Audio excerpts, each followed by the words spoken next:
κατοίκησε σε μια έρημο που δεν κατοίκησε ποτέ άνθρωπο.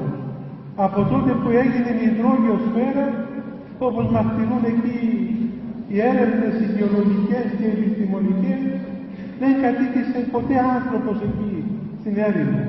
Μια έρημος απέραντη, γεμάτη κάστους, κροκαλίες και τίγρης, άγρια θηρία. Κανείς δεν κατοικούσε εκεί.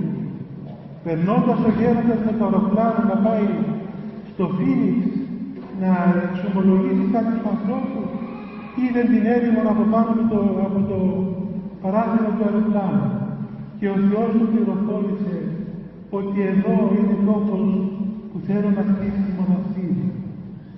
Είδε τον Άγιο Αντώνιο που του είπε εδώ να χτίσει ένα μοναστήρι. Αλλά πώς θα χτίσει μοναστήρι στην έρημο του Χαριζόλου? Πήγαινε εκεί με το αυτοκίνητο, το συνόδευαν 3 αυτοκίνητα και ο Μητροπολίτης της περιοχής.